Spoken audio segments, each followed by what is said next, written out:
Hi, my name is Esty. I'm a coach here at Element 5 Fitness in Coconut Creek, and I'm gonna show you 3 exercises today to help you find strength in your maximum range of motion in the lower body. The benefits of training in your maximum range of motion is to add some load to your exercises, right? The farther away our limbs are from our center, the heavier they feel. When we're doing an exercise like this, the straighter the legs, the heavier they feel, and the more your core gets worked out. Another benefit of strengthening these maximum range of motions is to always be protecting your lower back when you're standing on fully extended legs. We're a little bit nervous sometimes to straighten the knees. Sometimes we should avoid that, and other times it's totally okay, as long as we have the strength to support ourselves. So I'm gonna show you a few things to help with finding that full extension and training in that full range of motion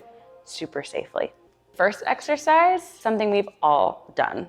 Super simple, super easy. This is for average everyday human being. We can all do this. This is also super beneficial for any high performing athlete, such as a dancer. We've all seen this stretch. Yes, knee over ankle, hip over knee. Very first thing you wanna do here is tuck the tailbone underneath, squeeze that glute.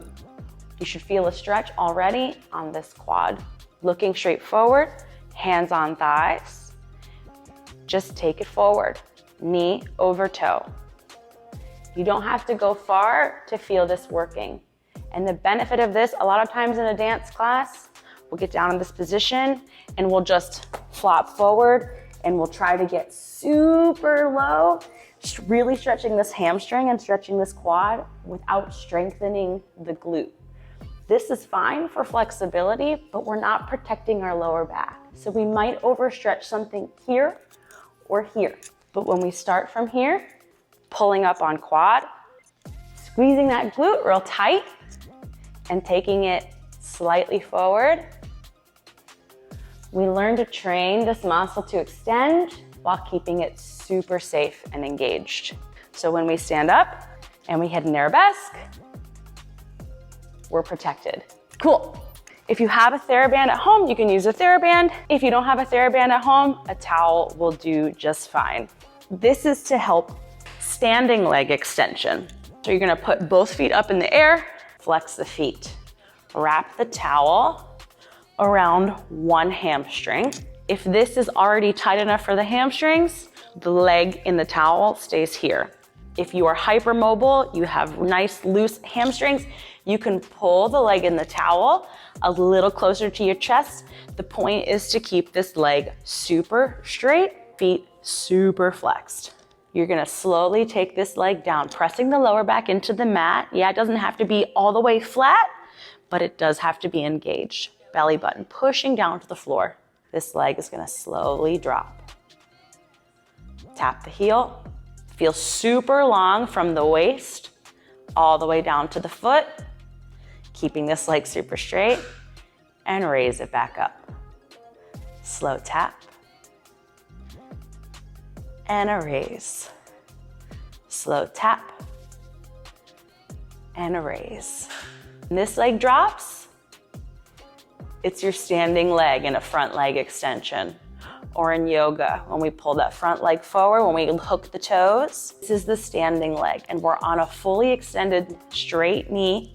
If you come to a point where the leg is dropping and this leg wants to bend, that's where you stop this leg and you just practice full extension in both legs. You should feel your quad turning on, you should feel your glutes turned on, you should feel your core turned on as we're pressing down into the mat. Yes, and I'll show you the real life application of that. Yes, it's when we grab those toes, pull them forward, standing leg, super tall, super strong, super straight, shooting from my ribs down to the ground. In dance, it's a front leg extension.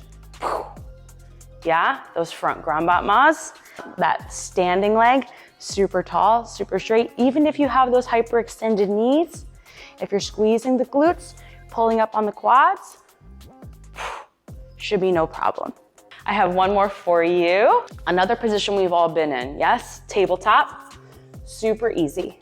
Wrists under shoulders, knees under hips. You're gonna take one leg and shoot it back. Flex the foot. Leg should be very, very straight as it goes, right? Full range of motion is the point of these exercises. Take the hands slightly closer to your knee once your leg is in place. All we're going to do is sit in the hip and slide back, almost like someone's got you by the foot and they're pulling you straight backwards. And then back to the starting position. Sitting back. Right now, my glute is really squeezed. My quad is really squeezed. My belly button is pressing up and toward my spine. Slide. If I let go of all that, I could go further, right? That's me letting go of all of those muscles. But we keep them on so that we find the strength in the full range of motion. And this is it. I'm gonna switch sides so you can see what the other leg was doing as well. Just sliding those hips back. So I get really deep into this hip hinge. Making sure you're deep breathing while we're here. And if you're hypermobile, when you're slid back, you can lift the leg, but lift from the hamstring, not the foot. Yeah, we don't wanna bend the knee. We don't wanna just think about the hamstring pressing into the ceiling. You should feel the lower back turned on and the glute turned on. Full range of motion, full extension. Again, that's that arabesque line. And that's any motion in yoga. Yeah, down dog. Sending that leg behind you. Raising it up. Squeezing that glute. Those are those applications of those full range of motion exercises in other modalities. Thank you so much for watching. If you enjoyed the video, please like and subscribe to our channel here at Element 5 Fitness. Comment below if you tried one of the exercises. I would love to hear how it went, how it made you feel, and how we can find the best thing that works for you.